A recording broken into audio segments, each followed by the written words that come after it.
Assalamualaikum warahmatullahi taala wabarakatuh. Selamat pagi semuanya, anak-anakku sekalian tercinta. Semoga kalian masih dalam keadaan sehat walafiat. Nah, untuk kali ini saya akan menjelaskan tentang pemeriksaan penunjang diagnostik. Nah, di sini saya akan menjelaskan tentang kompetensi dasar terlebih dahulu.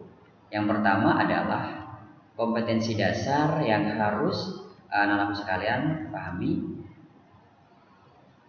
Mengevaluasi persiapan klien untuk melaksanakan pemeriksaan diagnostik.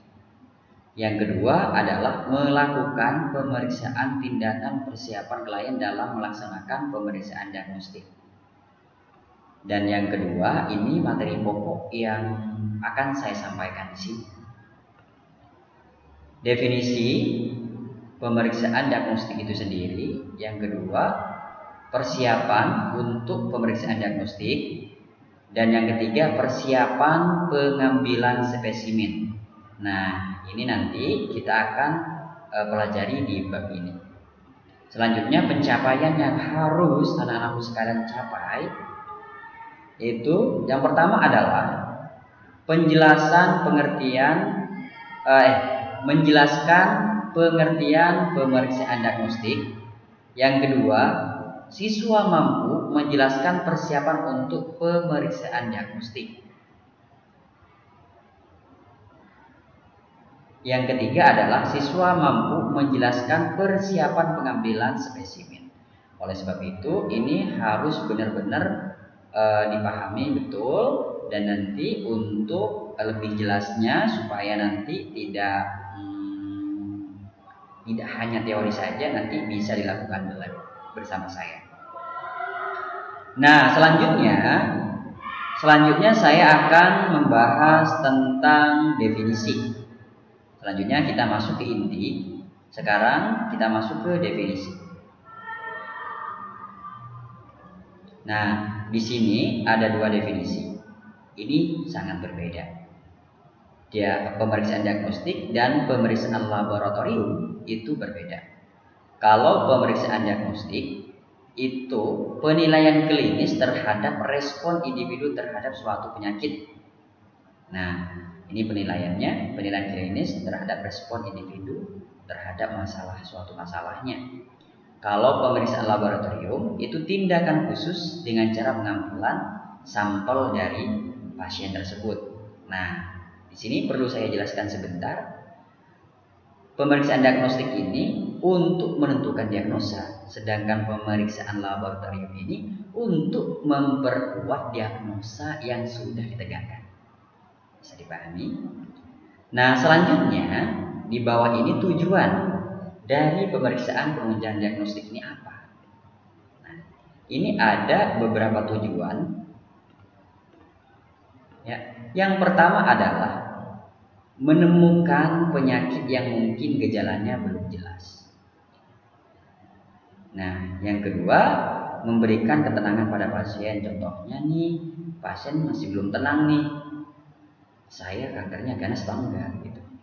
Nah, jadi dilakukan pemeriksaan lab, ya kan, untuk menentukan kanker itu ganas atau tidak. Dan selanjutnya adalah pemantauan perkembangan penyakit. Jadi tujuan dari pemeriksaan lab ini itu sendiri itu untuk memantau perkembangan penyakit. Nah, yang ketiga adalah mendeteksi penyakit.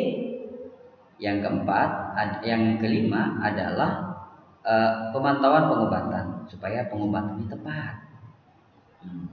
Yang keenam, menentukan risiko. Nah, ini risikonya ringan atau lebih berat atau semakin berat, seperti itu.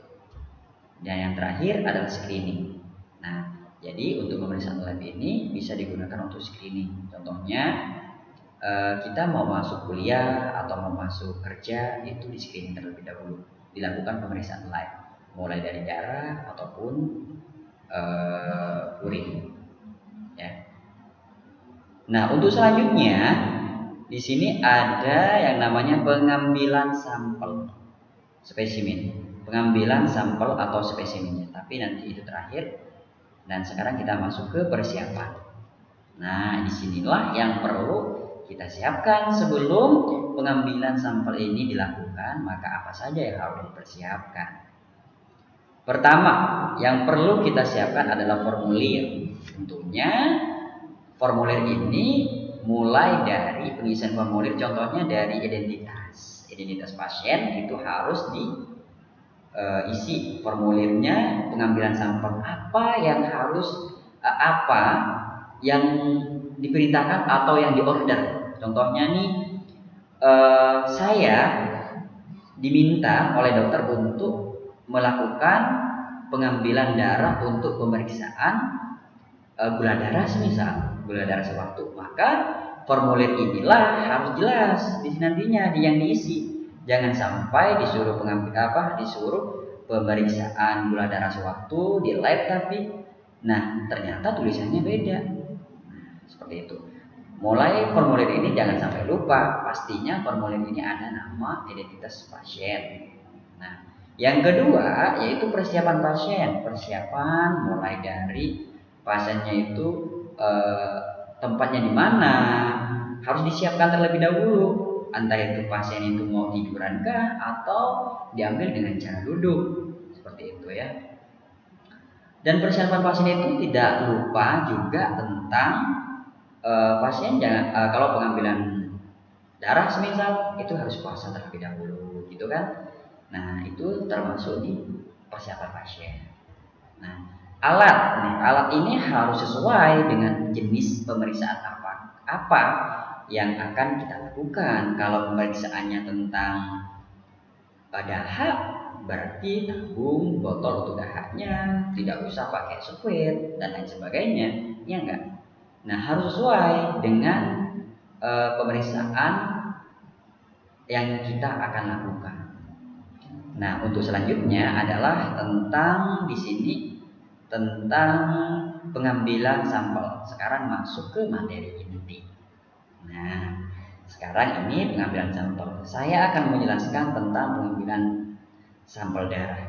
Untuk pengambilan sampel urin maupun feses nantinya akan dilakukan di materi sebelumnya, karena materi untuk pengambilan sampel darah ini sangat banyak ya, dibagi menjadi 2. Sampel nanti sampelnya urin, dahak maupun feses itu nanti dijadikan satu di materi berikutnya. Ya. Sekarang kita masuk ke pengambilan sampel. Pengambilan sampel itu sendiri di sini saya akan menjelaskan tentang pengambilan darah terlebih dahulu. Nah, di mana sih tempat untuk pengambilan darah? Nah, ini banyak sekali. Ada yang bilang di arteri, ada yang bilang di vena, ada yang bilang di kaki, ada yang bilang di jempol. Nah, tentunya ini berbeda-beda, tapi tujuannya sama.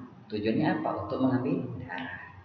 Nah, tapi untuk diambil di kepala, di kaki atau di tungkai itu tentunya itu berbeda juga yang dilakukan, bukan untuk orang dewasa gitu kan.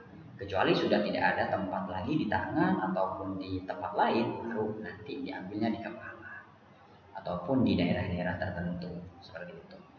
Sekarang masuk ke pengambilan darah. Nah, tempat pengambilan darahnya itu di mana? Nah, di sini ya, di arteri. Ya, arteri biasanya ini dilakukan untuk menganalisa gas darah. Terus vena biasa ya, kalau vena itu yang sudah saya jelaskan sebelumnya di materi-materi sebelumnya, biasanya dilakukan di vena-vena. Yang sering dilakukan adalah di vena di lengan ini, brachialis ya. Itu perifer, tepi, terus kaki dan kepala itu biasanya dilakukan pada anak-anak. Terus tungkai dan jempol itu juga dilakukan pada anak-anak. Biasanya kaki sama kepala ini anak-anak maupun bayi ya, dilakukan di situ. Oke. Baik, untuk selanjutnya kita masuk di macam-macam pemeriksaan darah. Karena kita sudah tahu tempat pengambilan darahnya itu di mana, maka macam-macam pemeriksaan darah itu banyak banget Ya, tapi di sini saya akan menjelaskan sedikit yang sering dilakukan. Nah, wow, ini banyak nih ya. Untuk pemeriksaan daring, macam-macam pemeriksaan daring banyak banget ya. Nah, di sini macam-macam pemeriksaan darah, yaitu tentang SGPT. Yang pertama itu SGPT atau SGOT. Nah, SGPT itu apa? Serum glutamik piruvik transaminase. Ini biasanya berkaitan dengan hati, fungsi hati dan lain sebagainya, ya. Nah, kalau yang SGOT, serum glutamik oxaloacetic dan transaminase ini berkaitan pemeriksaannya yaitu tentang jantung dan hati, gitu. Yang sering dilakukan ya. Yang selanjutnya adalah tentang albumin, terus golongan darah itu bisa, terus bilirubin, terus asam urat, ya kan. Ini untuk biasanya diambil di darah ya, asam urat. Ini biasanya urin dari hati terus ke ginjal ya, diproduksinya di hati, urin tersebut terus ke ginjal. Estrogen ini tentang hormon, terus gas darah tadi ini yang saya jelaskan di atas, pengambilannya tentang di pembuluh darah arteri. HB ini yang sering kita lakukan dan pasti kadang-kadang kita berjumpa dengan ini di rumah sakit ataupun di klinik ya. HB sama hematokrit ini sering banget dilakukan. Kalau HB ini untuk mengangkut oksigen, jadi transportasi. Jadi oksigen ini, HB ini sebagai kendaraan yang transportasi oksigen. Terus kalau hematokrit itu keadaan sel darah merah. Banyaknya kadar sel darah merah ya. Contohnya nih, kalau kita minum, contohnya kita punya air satu gelas, kita kasih gula banyak banget. Nah, yang disebut dengan hematokrit itulah gulanya itu kadar atau zat yang ada dalam cairan tersebut.